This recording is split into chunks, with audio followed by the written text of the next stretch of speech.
It's the King, King J, back again with another video. I'm not alone. I'm here with my guest. Please introduce yourself to the people. What's going on, guys? This is Mike Hollow from the Mike Hollow YouTube channel. You guys might have seen me on here before. Obviously, me and Jay are personal friends, so we do collabs often.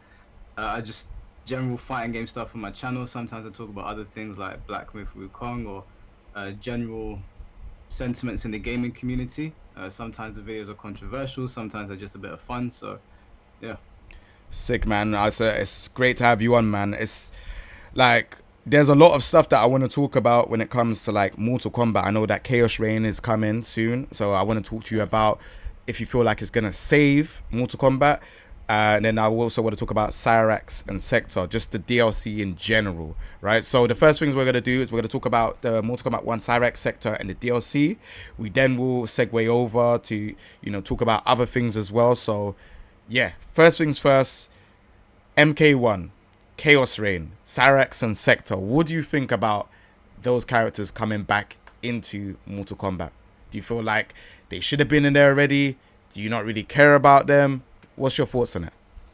Well, Cyrax and Sektor are very iconic characters in the MK franchise.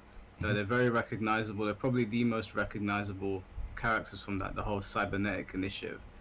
The problem is with this introduction of Cyrax and Sektor, they've obviously gender bent the characters, so we don't we don't really recognize them as Cyrax and Sektor. That's how a lot of the people feel in the community right now. Okay. It's one of those situations where sometimes you can get away with gender bending characters when they're not that popular. In this situation, Cyrax and Sektor are that popular. They're very recognizable, and so I can't say that I'm excited to see them because it's not the characters that I remember. It's not to say they can't do something to win me over. It's just going to be incredibly difficult. There's already been a couple of things that they've done that I haven't liked. Okay. We know, well, we don't know for sure because the story's not out, but it seems more like an Iron Man situation rather than the tragic backstory that Cyrax and Sektor have. More so Cyrax, where they gave up their lives basically to become part of the Lin Kuei Cyber Initiative. In this retelling, it's more like these are gifted martial artists who have got weapon. They've got Iron Man armor basically to buff up their attributes, which is a bit lame and boring. So I don't know where it's gonna go. Well, I'm gonna find out at the same time as you when Khaos Reigns comes out. Okay. But I'm not excited about their inclusion because it's not the characters I remember. So do you feel like it's kind of like, like a Kazuya if they brought back, I don't know, Heihachi and Heihachi's now a female character? Or do you feel like it's something like, well, we know this character to be a male character, then you should bring it back as a male character? Is that what you're trying to say, basically? Yeah, I think sometimes with gender bending characters you can get away with it if the character's not too popular. But someone like Heihachi is basically the face of Tekken. You know, you could argue it's him or Kazuya Yeah. or Jin. And doing it with characters like that is a big no-no, you know, when it's a canonical event. So yeah, no, if they announced that Heihachi was actually a woman, I would be like, why would you do something like that? It doesn't make any sense. There might be a character on the roster, I don't know, who can we say? It's just that if they took a character that is not very popular in Tekken and they swapped them around, like what they did with Raven. Raven was like fairly popular, but it wasn't Mishima level popularity, and they brought in Master Raven, and I guess not everybody was pissed off about it. I didn't like it, but I don't play Raven, so I just let it go. But you can get away with it sometimes. You can't get away with it with the Mishimas. That's not gonna fly.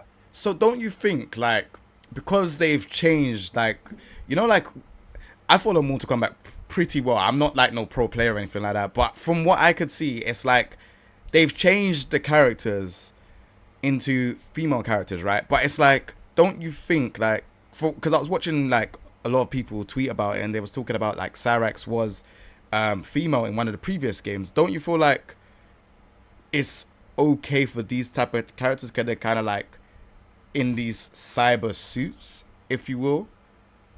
I Does don't that know make what sense, game. or do you know kind of get what I'm saying? I hear what you're saying, except I don't think Cyrax has ever been female. They might have been talking about a different character. Okay, Cyrax has always been black.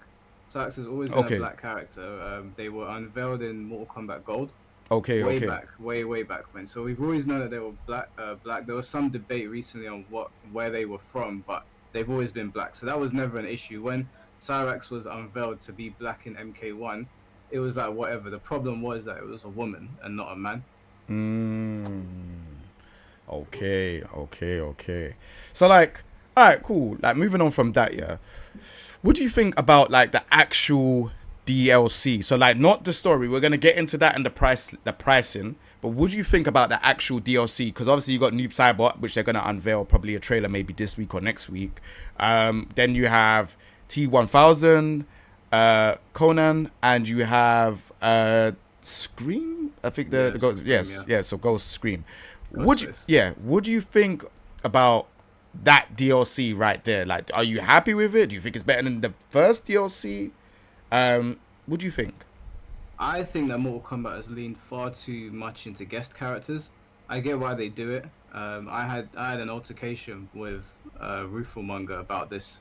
We completely disagreed, and I said that I understand the incentive, money-wise, but as a Mortal Kombat fan, I don't like the idea that there are 6 guest characters when there's so many characters from the roster missing. Yeah. Also, Conan, it's very confusing with Mortal Kombat's roster because I get Homelander because he's current, and I get Omni-Man because he's current, and I get Peacemaker because he's current. Even though those characters seem more fitted for Injustice, and it kind of makes me think that these characters probably were planned for an Injustice game, and Warner Brothers moved it over to Mortal Kombat. Yeah.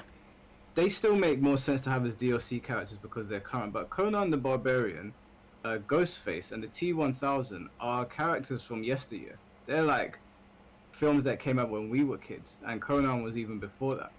I personally, when I saw T1000, I was like, wow, that's a really cool guest character. Yeah. But I was thinking to myself, but isn't the new audience of Mortal Kombat players much younger than me? Do they even know who this guy is? And when I went on Twitter, they didn't even know who he was. They were like, who the hell is the T1000? Yeah. I mean, you'll know about Terminator, so you'll know about Arnold, the Arnold's character, but you ain't gonna know about T1000. Like, Yeah, he's specific to Terminator 2. Right. So you're not gonna know unless you was in that era where you watched it. So Yeah. I get what you're saying, but bro, don't you think it's like a sick character though? Like the way how they done it looks sick, bro. I was like, Well, but that might be from my nostalgia, because I'm older in it, so it might be my nostalgia watching it and seeing the face and how the detail is and the skin. Like it just looks sick. But I also hear you as well, still. Yeah, I mean, I understand like the graphics in MK1 are really good. So when you see the T1000 materialize on the screen, you're like, wow. Like especially for us that grew up in that era. Yeah. For me, Terminator 1 to Terminator 3 is the best Terminator era. Mm-hmm. So if I saw the T1000 or I think she's called the TX, I think, I'm not too sure, the female Terminator. I feel like it is, yeah, TX. Yeah. If I saw her or the T1000, I would be ecstatic to play them. Yeah. My only problem is that there's too many guest characters. So you've got all these Mortal Kombat characters that are missing, characters that people have been asking for, like Scarlet and Jade, and they're being overshadowed by cash grabs, essentially. That's what these characters are. I assume Terminator's got that new Netflix anime that's just come out, and I believe the T1000 is a big part of it. Okay. Okay. And I imagine that Scream is probably going to get a new film soon, and I imagine Conan's probably going to get renewed. I imagine these are all advertisements. It has to be for a reason. I don't feel like any fighting game no fighting game is gonna bring a character that is not hot or there's something going on. Like you see it in general. Like just sorry to segue from it, but like Tekken and Virtua Fighter back in the day, they used to be rivals to each other in terms of 3D fighting games. We've never had a Virtua Fighter character in Tekken because Virtua Fighter hasn't been around since like 2008. It's been a very long time, right? So there's no point bringing Akira Yuki or Jackie Bryant to Tekken because the last game was ages ago. So what value does it bring to anyone? It doesn't bring any value apart from nostalgia. Whereas these characters like, Ghostface, T1000, there has to be a reason, and it's Warner Bros. So there has to be some type of budget somewhere where, there's a film coming out or there's a series coming out or something's getting renewed. So I get what you're saying with that as well, because all the characters from the first DLC, all of those characters, like even like the ones that were guest characters, something's going on. The boys, Homelander, Like all of these characters, there's something going on. But I do feel like there is a bit of a guest character overload. Do you think? Oh yeah, 100%. I have a problem with the guest characters. I have a problem with Ghostface and Conan in particular, because when characters get included into games, I kind of like it to make sense. With the T1000, you know, he's traveled through time Right. before, so it makes more sense for him to move into other dimensions. There's no reason for Ghostface to be there other than the explanation that there's just a serial killer in the Mortal Kombat universe. But then I don't think I've ever woken up and been like, man, do you know who I want to play in a fighting game? Fucking Ghostface. Like that never crossed my mind. So and Yeah. Conan the Barbarian as well. It's a bit like I don't dislike Conan. I like the film when I was growing up, but I never thought to ask him as a guest character.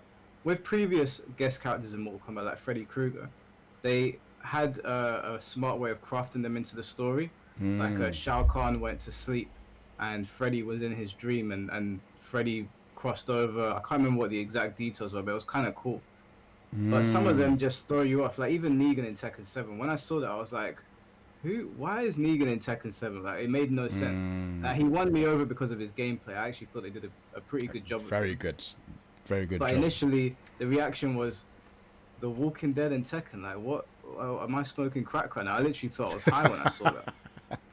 I think everyone felt like that when they saw Negan. It was mad. It was mad. Yeah, it was mad. In terms of Noob Saibot, because he's the last character, Noob Saibot's an iconic character. Obviously, he's the original Sub-Zero. So having him in a Mortal Kombat game is almost essential. It's always weird when they leave him out. Should he be DLC? Probably not. He should have been on base roster, but I'm not going to complain. He's here now, and he's my favorite character to use. It's just the Combat Pack 2 in general. There are 2 returning Mortal Kombat characters that are not really returning Mortal Kombat characters because they're gender bent. There's a bunch of guest characters when there's already 3 guest characters in the game, so we've got 6 now, which tells me if there's a Combat Pack 3, we're going to have 9 guest characters, which I'm just like, you might as well just make a whole new fighting game at that point. So really, when I look at that Combat Pack, the only character that I see there that is a Mortal Kombat character is Noob Saibot. So it's a bit of a dud for me. I hear that. So like, all right, moving on to like the actual package. How much does the package cost if I want to upgrade to Khaos Reigns? Just for the people that don't know. I don't know what it is in pounds, but in dollars it's $50 of what I've been told. I don't know what that translates to UK pounds. So that's a fresh game, basically. That's Black Myth Wukong, basically. Yeah, they're charging you for a whole game when there's still game modes in Mortal Kombat 1 that are blacked out. There's no online practice, you know, there's the Warrior Shrine is dead. No one knows what the hell's going on with it. And then they're charging you extra, or they're charging you a full price game to get a story expansion, which I'm willing to bet is going to last about 2 to 3 hours. And the 3 characters, you're not getting all 6 on release. You're getting Noob Saibot and Sektor and Cyrax. And then they said the other 3 are coming soon. No extra cameos, no mention of new cameos whatsoever. So that's what you're getting with it. Yeah. Do you know what's crazy? Is I was watching the Cyrax and Sektor trailers, yeah, and I reacted to them, and I'm like, bro, something is different here. Like, because when I reacted to the other trailers, they come with cameos, and I'm like, I'm not seeing cameos, but I couldn't clock what it was until after I finished the video, and I'm like, so that's where it's the cameo. So we're not getting no new cameos. That's it. No new cameos whatsoever. There's been no mention. I've looked through Twitter of the Thinny, obviously always data mine stuff. Nothing mentioned whatsoever. So it tells me that Ed Boon has said that they're going to support this game for many years. I don't know how true that is, especially when you look at what we've just heard with Street Fighter 6, that they've also sold 4 million copies, which, for anyone that doesn't know, is unheard of for Street Fighter to be either matching or beating Mortal Kombat right now. No fighting game on this planet touches Mortal Kombat when it comes to sales. This is the first time that we're seeing Street Fighter and potentially Tekken, when they release those sales numbers, on par or potentially beating it. Which is that says a lot about Mortal Kombat. 4 million units is nothing to scoff at. It's impressive still. But when you look at it against what it used to do and how badly it used to beat Tekken and Street Fighter and see where it is now, there's obviously a problem. How many sales is MK1 on that right now? Because I feel like every time I see, if I log into Twitter, the community are just bashing the game. Like, is it selling a lot or is it not? It's sold 4 million as well. So they're both on 4 million. They're neck and neck. We don't know who's slightly ahead, Whoa. and we don't know where Tekken is because last time we heard Tekken sold 2 million in like 1 month, and that Yeah. was ages ago. So Tekken could either be in front or just behind them. But this has never happened. Mortal Kombat's always blown everything out of the water. It's also important to note that even though they're neck and neck and Mortal Kombat might still be ahead, player retention on Mortal Kombat is terrible. Mortal Kombat 1 has worse numbers than Mortal Kombat 11. If you go to Steam right now and take a look, I haven't even looked, but every single time I do, MK11 is ahead of MK1, which is not a good sign. You know what's crazy? I haven't played MK1 after I finished the story mode because I just didn't find. So basically, when I played, I didn't get Havoc. I was meant to have him, but I didn't get him. I don't know what happened. And then, like, the online, it just felt like there was no. I didn't feel no zest to play it. It was kind of like, am I going to get ranks? Am I going to, like, how does it all work? Like, and at least, like, with the other Mortal Kombat, there was, like, other game modes that I really like. I didn't really like Invasion. I kind of was. It wasn't for me. Invasions is the worst pile of dog shit I've ever seen put in a fighting game in my life. Damn. That guy, Derek, I don't, obviously, he might be a nice guy in his personal life, but him sitting there hyping up Invasions knowing full well that it's the biggest pile of shit anyone has ever played in their life is hilarious to me. Damn. I can't believe they hyped that shit up. You know, back Damn. in Deadly Alliance, we had this game mode where you would play through little chapters. They were like training arcs. Okay. Shujinko, and you would learn the other fighters' moves. And it moved into Deception, where Shang Tsung, Quan Chi, and Raiden all fought Onaga. Okay. And that game mode is like, it's kind of like Invasions, just a little bit less. And that's all the way back in the PS2 era. After that game mode came out, we had Deception, which is probably the best fighting game story mode ever. Like, Okay. It's an open world fighting game story mode. You can go to Outworld, Chaos Realm, Order Realm, Earth Realm, and Nether Realm. So you could travel between all these realms. They're very big. There's quite a bit to do in them. There's quite a lot of secrets. And then they decided to regress.